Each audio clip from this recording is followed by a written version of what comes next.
नमस्कार, बहुत स्वागत है आप सभी लोगों का हमारे समृद्धि आईएएस के यूट्यूब चैनल पर। और कैसे हैं, तैयारी कैसी चल रही है? थोड़ा सा वीडियो विलम्ब हुआ आने में। आप लोगों का बहुत ज़्यादा मैसेज कमेंट आ रहे थे, कुछ बच्चों ने तो फ़ोन तक किया। तो कारण ये है कि थोड़ा सा पारिवारिक व्यस्तता थी, और चूँकि हम लोग वर्किंग हैं तो वहाँ भी समय देना पड़ता है, तो ये चीज़ें थोड़ा लेट हुई। लेकिन प्रयास है कि आगे आपको वीडियो मिलते रहेंगे, पहली चीज़। और दूसरी चीज़ ये है कि आज जो है हम हिस्ट्री से एक महत्वपूर्ण प्रश्न कराने वाले हैं, गुप्त शासक समुद्रगुप्त के ऊपर। ये आपके टॉपिक में भी है। तो प्रश्न हम पढ़ रहे हैं कि समुद्रगुप्त द्वारा समकालीन राजशक्तियों के साथ अपनाई गई क्या है, किसमें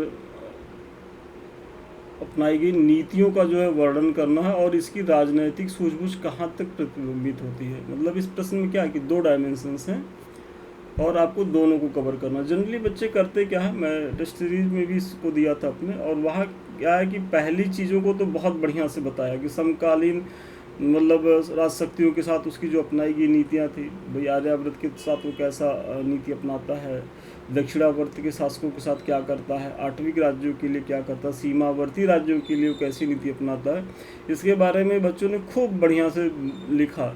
लेकिन जो इसका दूसरा पार्ट है कि उनमें उसकी राजनीतिक सूझबूझ कहाँ तक प्रतिबिंबित होती है, तो यहाँ बहुत से बच्चों ने स्किप कर दिया। उनको लगा कि बस पहला ही पार्ट खूब बढ़िया से लिख दिए, उत्तर उनका कंप्लीट हो गया। देखिए, ये गलती जनरली आप लोग मुख्य परीक्षा में करते हैं, और आप लोग को लगता है कि हम बहुत अच्छा लिख के आए हैं, लेकिन पास नहीं होते हैं। तो इसीलिए नहीं होते क्योंकि आयोग कई डायमेंशंस में प्रश्न पूछता है। ये तो खैर आप लोगों का एलटी वाला है। आप अगर इधर रिसेंटली पीसीएस मेंस का पेपर देख रहे होंगे तो आपको अंदाज़ा होगा कि कितने डायमेंशंस में पूछता है। और जब तक आप सभी डायमेंशंस में उत्तर नहीं लिखेंगे, तब तक आप अगर ये सोच रहे होंगे कि हम जो है अच्छा अंक पाएंगे, तो कतई नहीं पाएंगे। अगर दूसरा डायमेंशन छोड़े तो आप कुछ भी लिख करके आइए, 3, 3.5, 4 नंबर से ज़्यादा नहीं पाएंगे। और अगर दोनों डायमेंशंस आपने लिखा तो 6.5 नंबर, 7 नंबर तक पाएंगे, जो आपको पास कराएगा। तो ये सावधानी बरतने की ज़रूरत है, और हम अपने मेंस आंसर राइटिंग प्रोग्राम में बच्चों को इसके लिए बार बार समझाते भी रहते हैं, कमेंट भी करते रहते हैं। तो इसका आपको भी ध्यान रखना है। देखिए, आगे बढ़ने से पहले संस्थान 2 बैच चला रहा है, इसके बारे में तो आप लोग को पता ही होगा। मैं एक बार पुनः बता दे रहा हूँ कि एलटी वाला हमारा प्रोग्राम जो है वो 7 अप्रैल से स्टार्ट है। हिस्ट्री और पॉलिटी हम चला रहे हैं, और दूसरा हमारा बैच है पीसीएस मुख्य परीक्षा 2026 के लिए। तो ये दोनों ही बैच बहुत ही फ्रूटफुल है। अभी तक आप लोगों ने इसे ज्वाइन नहीं किया तो ज़रूर ज्वाइन करें, क्योंकि मुख्य परीक्षा में यहाँ न केवल हम आपकी कॉपी का मूल्यांकन करते हैं, उस पर प्रॉपर वे में फीडबैक देते हैं, जो भी कमी रहती है वो बताई जाती है, फिर मॉडल उत्तर देते हैं, और ये आपके प्रत्येक टॉपिक से होता है।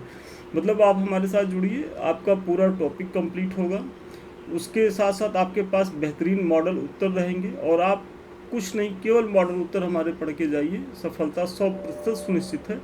बस शर्त उसमें एक है कि आपका प्रश्न वहाँ छूटे ना, क्योंकि 3 घंटे में 20 प्रश्न करना ये भी अपने आप में चैलेंज है। और इसी वजह से जो है हम यहाँ डेली पहले आपसे उत्तर लिखवाते हैं, क्योंकि हम जान रहे हैं कि जब तक आपका पेन कॉपी पे नहीं चलेगा, तब तक कोई भी संस्थान कुछ भी मैटर दे दे, उसका कोई मतलब नहीं है, क्योंकि आप वहाँ परीक्षा में उसको लिख नहीं पाएंगे। और जिस पे आपने अपना पेन चलाया है, जिस पे आपने 1-2 बार लिखा है, वो परीक्षा में आप बेहतर कर पाएंगे। तो इसीलिए सबसे पहले संस्थान, चाहे पीसीएस का बैच हो चाहे एलटी वाले बच्चों का बैच हो, वो प्रश्न देता है और आपसे लिखने के लिए कहता है, और पर्याप्त समय देता है 20 घंटा। मतलब करीब हम 20 घंटा देते हैं आपको 4 प्रश्न करने के लिए, और उसमें आप खूब बढ़िया से पढ़ लीजिए, जो भी आपके पास कंटेंट है वहाँ से लिखिए। उसके बाद जो है हम उसका मूल्यांकन करेंगे, जो कमी रहेगी वो बताएंगे, और फिर मॉडल उत्तर देंगे। जो हमारा मॉडल उत्तर है, जो हमारा कमेंट है, और जो आपने आंसर राइटिंग किया है, जब इन तीनों को आप मिला करके चीज़ों को करेंगे, तब आप जो है बहुत कंफर्ट जोन में चले जाएंगे। और सोचिए कि अगर एक टॉपिक पे 3 तरीके से प्रयास हुआ, कि आपने खुद से पढ़ के लिखा, फिर हमने कमेंट किया, आपने उसको कंसीडर किया, और फिर हम मॉडल उत्तर जो देते हैं, आप उससे कुछ वैल्यू एडिशन करते हैं अपने उत्तर में, तब आपका पूरा पूरा जो उत्तर है वो एकदम फुलफ़िल करेगा सारे मानकों को, और आपको सफलता दिलाएगा। तो इसीलिए इस तरीके से आप करेंगे तो आप ज़्यादा सफलता के करीब पहुंचेंगे। नहीं तो पढ़ते रहिए और फिर परीक्षा में वही होगा कि आपको कुछ कॉपी पे उस तरीके का जैसा आप चाह रहे थे निकला ही नहीं, और परीक्षा के बाहर आएंगे तो कहेंगे कि अरे हमको तो इसमें इतने इतने पॉइंट याद थे, वहाँ तो कुछ याद ही नहीं आए। तो कारण यही है क्यों नहीं याद आए कि आपने खुद से जो है प्रैक्टिस नहीं किया। तो आप जुड़िए दोनों बैच के लिए, और नंबर फ्लैश कर रहा होगा। नंबर एक बार हम बोल भी दे रहे हैं कि 7307303307 तो आप यहाँ संपर्क कर सकते हैं। प्रश्न हम पढ़ रहे हैं कि समुद्रगुप्त द्वारा समकालीन राजशक्तियों के साथ अपनाई गई नीतियों का वर्णन कीजिए, उनमें उसकी राजनीतिक सूझबूझ कहाँ तक प्रतिबिंबित होती है।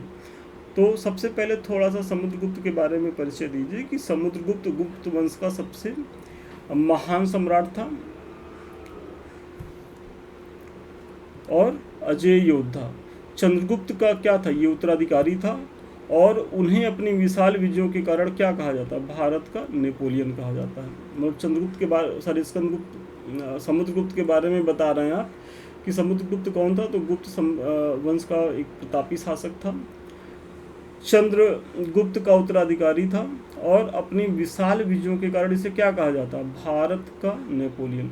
नेपोलियन कौन था, फ्रांस का शासक था, और वो भी अपने समय का अद्वितीय विजेता था। मतलब वो कोई युद्ध हारा ही नहीं था सिवाय एक जिसमें उसकी पराजय हुई और फिर वो मारा गया। उसके शासनकाल को भारत का स्वर्णयुग कहा जाता है, जिसने उत्तर से दक्षिण तक कई राज्यों को हराकर एक विशाल साम्राज्य की स्थापना की थी। समुद्रगुप्त अपने समकालीन राज्यों के प्रति दिग्विजय, ये देखिए महत्वपूर्ण है यहाँ, जो उसके समकालीन राज्य थे उसमें उत्तर दक्षिण मध्य आठवीं सीमावर्ती जितने भी राज्य थे, तो सबके लिए वो अलग अलग नीति अपनाता है। तो अगर आप देखेंगे कि आर्यावर्त के लिए क्या अपना रहा, तो इनके उन्मूलन कर दे रहा, मतलब इनका समूल नाश करके इन्हें अपने में प्रसभोद्धरण की नीति अपनाता है, कि मतलब उनको अपने में मिला लेता है। दक्षिणापथ के लिए क्या करता है, ग्रहण मोक्षानुग्रह, कि मतलब उसे हराता है और वहाँ से फिर हरा करके कुछ रुपया पैसा ले करके उसे फिर लौटा देता है वहाँ के शासकों को अपनी अधीनता के तहत शासन करने के लिए। फिर सीमावर्ती राज्यों के लिए आत्मनिवेदन और कन्योपदान की नीति अपनाता है, कि भाई आप जो है हमारे जो गरुड़ हमारा चिन्ह है उसके प्रति आप नतमस्तक रहें, आप अपनी कन्याओं का विवाह हमारे साथ करें, इस तरीके की नीतियाँ अपनाता है। और इसकी इन नीतियों का मुख्य केंद्र क्या है, तो केंद्रीकृत साम्राज्य की स्थापना करना। अब हम इसी को एक्सप्लेन करने जा रहे हैं संक्षेप में। तो प्रयाग प्रशस्त के 7वें श्लोक में उसकी सामरिक विजयों का विवरण मिलता है। तो जो ये हरिशेण की प्रयाग प्रशस्ति है, जो बेसिकली समुद्रगुप्त की प्रशंसा में लिखा गया, तो वहीं उसी के जो 7वां श्लोक है उसमें ये जानकारी मिलती है कि किस तरीके से समुद्रगुप्त ने आर्यावर्त, दक्षिणावर्त, मध्यवर्ती राज्य, सीमावर्ती राज्य, आर्टिकों के लिए कैसी कैसी नीतियों का संचालन किया था। तो अब एक एक करके देखिए कि आर्यावर्त के लिए वो क्या कहता है। तो मैंने ऊपर बताया ही था कि समुद्रगुप्त ने गंगा, यमुना दोआब और उत्तर भारत के 9 नाग राजाओं को हराकर उनके राज्यों को सीधे गुप्त साम्राज्य में मिला लिया। मतलब क्या किया कि प्रसभोद्धरण की नीति अपनाता है, मतलब लिख लीजिए प्रसभोद्धरण की नीति अपनाता है, मतलब उनका समूल नाश करके उसे अपने साम्राज्य में मिला लिया, मतलब उनका राज्य ही अस्तित्व में नहीं रहा। फिर दूसरा आप देखेंगे तो दक्षिणापथ की नीति, तो दक्षिण भारत के प्रति क्या अपनाता है, तो दक्षिण के 12 राज्यों को हराने के बाद उन्होंने ग्रहण मोक्षानुग्रह की नीति अपनाई, मतलब उसे हराया उन राजाओं को जो दक्षिण के 12 राज्य थे, और फिर वहाँ के राजाओं से उपहार अपनी अधीनता स्वीकार कराने के बाद उन्हें जो है उनका राज्य गुप्त साम्राज्य के अंतर्गत चलाने का जो है वो अनुमति देता है, जिसके तहत उन्हें युद्ध में हराने के बाद अधीनता स्वीकार कराकर उसके राज्य को जो है वापस कर देता है। तो ये दक्षिण के प्रति नीति अपनाता है, क्या, ग्रहण मोक्षानुग्रह। ये टर्म याद कर लीजिएगा, यही आपको मुख्य परीक्षा में लिखना है और इसको एक्सप्लेन करना है।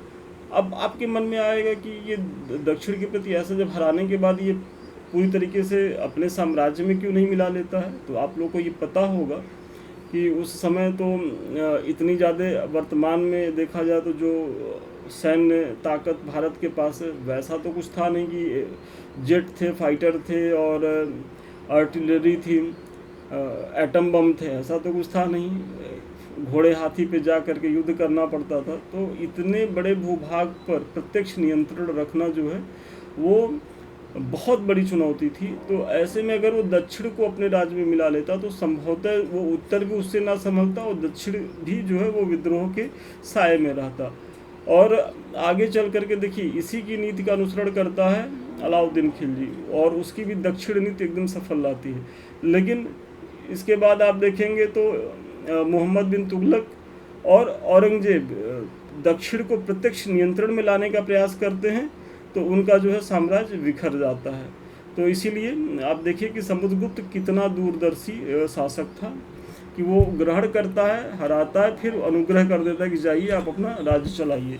फिर जो सीमावर्ती राज्य हैं जो उनके लिए क्या नीति अपनाता है, तो सीमावर्ती राज्य में जैसे समतट है, मतलब बंगाल का जो क्षेत्र, नेपाल है, असम जैसे राज्यों के प्रति उन्होंने आत्मनिवेदन एवं कन्योपदान की नीति अपनाई। मतलब ये वही कि आप जो है हमारी अधीनता को स्वीकार करिए और अपनी कन्याओं से विवाह करिए, और इस प्रकार जो है उन्हें उनका राज्य वापस कर देता है कि आप जो है इस तरीके से अपने राज्य को चलाइए, जिसमें राजाओं को कर देना, आज्ञा का पालन करना और वैवाहिक राजतंत्र स्थापित करना। वैवाहिक होगा, ये वैदिक नहीं होगा, वैवाहिक होगा, इसको सही कर लीजिएगा। तो वैवाहिक राजतंत्र स्थापित करना था। तो ये सीमावर्ती राज्यों के प्रति था। तो आपने पीछे आर्यावर्त के लिए देखा, दक्षिणावर्त के लिए देखा, सीमावर्ती राज्यों के लिए देखा। अब आठवीं राज्य जो जंगली क्षेत्र थे उनके लिए वो क्या करता है, तो मध्य भारत के आदिवासी राज्यों को हराकर उन्हें अपने सेवक के रूप में रखा। मतलब परिचारकी की जो नीति अपनाता है कि मतलब आप लोग इन आठवीं राज्यों को हराता है और उन्हें अपना सेवक बना लेता है। और फिर विदेशी शक्तियों के प्रति भी जो है उसने क्या नीति अपनाई थी, तो कुषाण एवं शक राजा, उस समय मतलब ये लोग सक्रिय थे, के साथ उसने अपने प्रभुत्व को मान्यता दिलवाने के लिए दूत भेजे और मैत्रीपूर्ण संबंध बनाए। तो ये सारे जो इसके समवर्ती राज्य थे उनके साथ ऐसा नीति अपनाता है कौन, समुद्रगुप्त, जो आपके प्रश्न का प्रथम पार्ट था। फिर जहाँ तक राजनैतिक सूझबूझ के प्रतिबिंब की बात है तो इसे निम्न बिंदुओं से समझ सकते हैं। देखिए अब आप प्रश्न के दूसरे पार्ट को बता रहे हैं और ऐसे ही हेडिंग डाल दीजिए। हेडिंग तो डालना ही नहीं है, बच्चे बार बार पूछते हैं कि सर ब्लैक पेन से हेडिंग डाल के लिखें। विश्वास मानिए आप एक पेन से पूरा प्रश्न पत्र कर जाइए, वही बहुत बड़ी बात है। पेन उन बदलने के चक्कर में मत रहिएगा, क्योंकि उससे कोई फ़ायदा नहीं होगा। अगर पेन बदलेंगे लास्ट में आपका एक दो प्रश्न छूट गया तो वो आपकी बहुत बड़ी क्षति होगी, और इतनी बड़ी क्षति होगी कि उसकी भरपाई ही संभव नहीं है। तो ये सब गलती नहीं करना है, एक ही पेन से लिखिए, स्पीड मेंटेन करते हुए लिखिए, और टारगेट ये रहे कि हम 3 घंटे में 20 प्रश्न जो है अपना पूरी तरीके से कर लें। अब इसमें सबसे पहले क्या है कि यथार्थवादी दृष्टिकोण। कैसे आप कह रहे हैं कि इसका यथार्थवादी दृष्टिकोण था, तो समुद्रगुप्त जानता था कि दक्षिण के दूरस्थ राज्यों को प्रत्यक्ष नियंत्रण में लाना क्या है, मुश्किल है, इसलिए अधीनता स्वीकार करके छोड़ दिया। वही जो मैंने पीछे बताया कि भाई साधन इतने नहीं थे। वर्तमान में भी अगर इतना साधन संपन्न भारत नहीं होता तो शायद दक्षिण को या पूर्वोत्तर को इस तरीके से मेंटेन नहीं कर पाता। और उस समय जब घोड़े हाथी से लोग जाते थे, और मैंने उदाहरण भी दिया कि अलाउद्दीन खिलजी सफल रहा, यही नीति अपनाता है।